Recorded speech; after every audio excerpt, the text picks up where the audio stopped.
I have crossed many mountains and many rivers, and trodden many plains, even into the far countries of Rhûn and Harad, where the stars are strange. Hey everyone, Yoistin here, and I hope you all are doing well, wherever you are in Middle-earth. Today I want to turn our attention eastwards, to the lands of rather unknown Middle-earth, Rhûn. Related articles and videos will be in the description and cards, my friends. Thank you all so much for joining me today. Let's begin our tale. Of the lands of the east and the far south, we of course know little. I made a video on what was east and south of Middle-earth a while back, but today we're going to focus much more on Rhûn and the land of the east. Let's start with what we do know of Rhûn itself as it's told to us in the lore, and expand from there. Rhûn has ancient history with elves, men, and dwarves alike, as elves and men awoke in Cuiviénen and Hildorien, respectively, and then they came west, while many stayed there as well, and other dwarven houses dwelt in the mountains in the region also. Now, Rhûn is perhaps also one of, if not the largest region in all of Middle-earth, as the name simply means east in Sindarin, and we're not exactly sure how big the east is. There were also large inland seas, at least two of them. The Sea of Rhûn, which was close to western Middle-earth, as well as close to one of the only named lands we have in the greater region, Dorwinion, where came many great wines, and the Sea of Helkar, near where one of the lamps had been in the Years of the Lamps, and near to where the elves had first awoken. In the Elder Days, the lands themselves changed due to the fall of those great lamps, and the damage caused the earth to change therein, and the seas were reshaped as well. And a new spot of land was created called the Darkland. There were at least two mountain ranges in this region as well, the Red Mountains and the Yellow Mountains. According to Bilbo, who either was using some turn of phrase or knew something about the east, there was another region named the Last Desert, which contained something called wereworms. But these might have been legends. There were, of course, also many green plains and forested lands as well.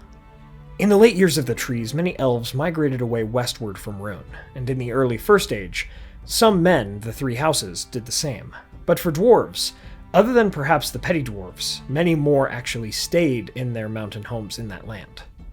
The elves that remained there were called the Avari, the Unwilling, who were, of course, dark elves, but even more so, they were unwilling to even take up the journey into the west at all.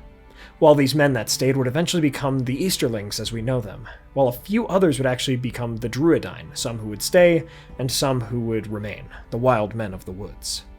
The dwarves only ever came westward during the War of the Dwarves and Orcs, which we'll mention again later, for it is said that their houses were at least as far, if not further away from Gundabad, as Gundabad was from the Blue Mountains, which would actually be quite far indeed.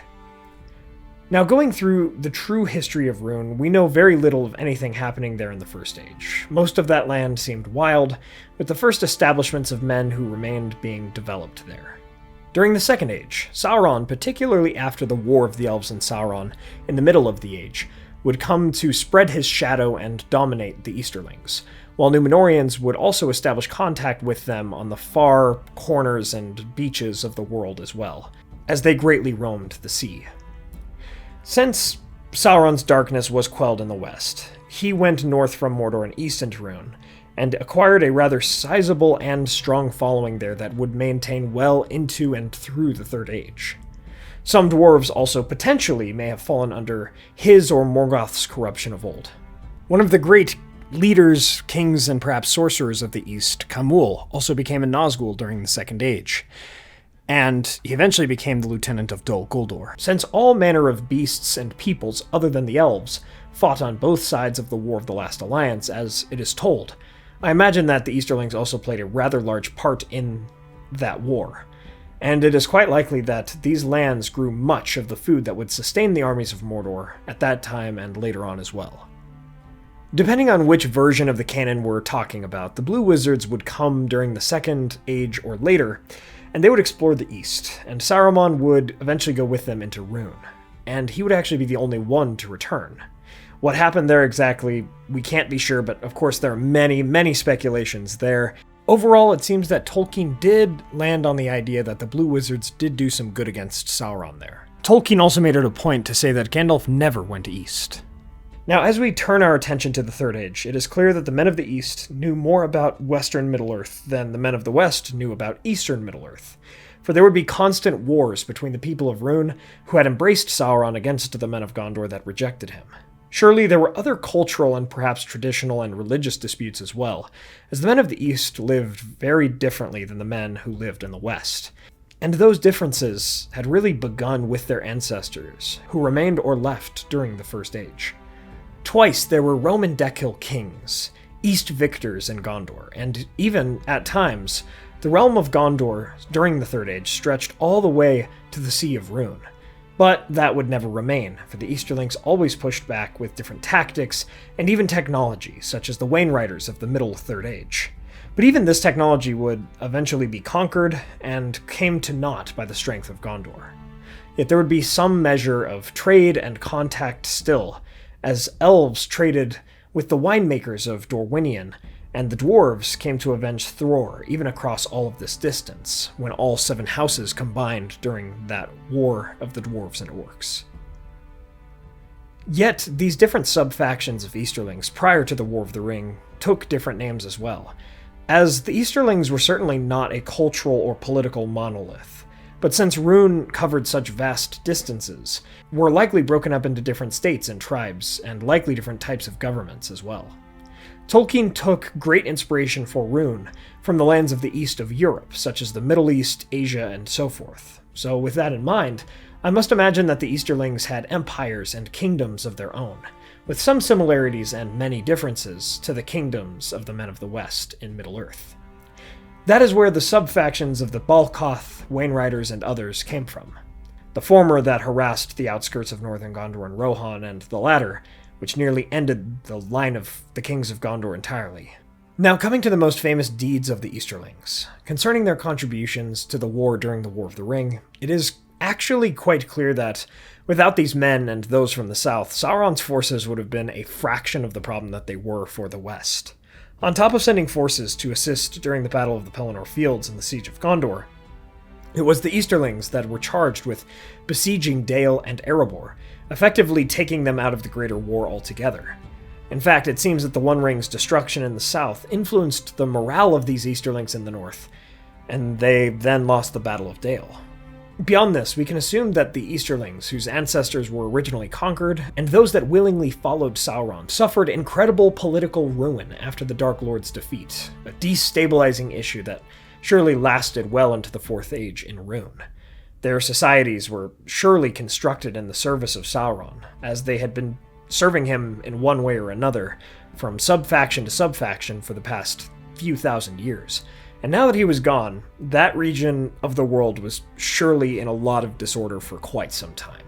Perhaps not entirely, as again, it doesn't seem like the Easterlings all were on the same side, or were all of the same sub-faction.